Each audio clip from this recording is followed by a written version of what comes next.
Now what we are going to see, third experiment, heart rate monitoring. For suppose you want to monitor it, you want to in the live here with the values I'm going to teach you this.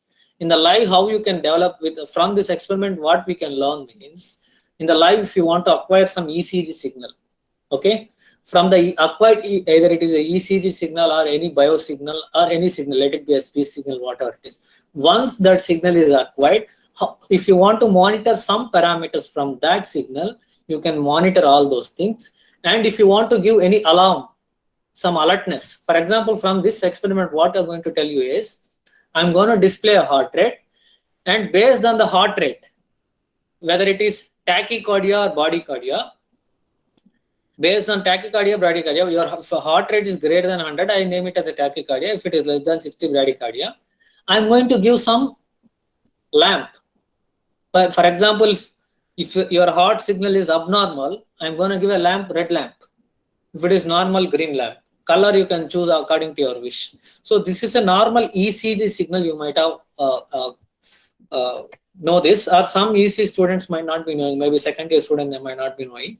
This is a ECG signal which is acquired from our heart. Okay, so this is just by placing the electrodes over chest or your limbs, we can acquire this signal. Okay, for this signal, you can find out heart rate by using a formula 60 by T. Okay, heart rate can be calculated by 60. It's nothing but beats per minute. It can be calculated in different ways. You can take 1 minute of data and find out how many R peaks are there. This is nothing but R peak. This is nothing but R peak, R peak, R peak. For 1 minute of data, count how many R peaks are there. That is nothing but your heartbeat. Okay, or we name it as heart rate. Or another shortcut way how we can do means, you take first 2 R peaks and find out time period for these two. You can find out the time period T. Okay, 60 divided by T will give you the heart rate. Okay, now how I design this program means, I myself will be feeding the time period value. This time period value I'm going to feed. Okay, and then I'm going to find out the heart rate using 60 by T formula. And based on a tachycardia or bradycardia, based on the condition, I'm going to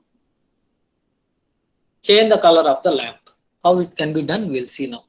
Okay, this is your third experiment.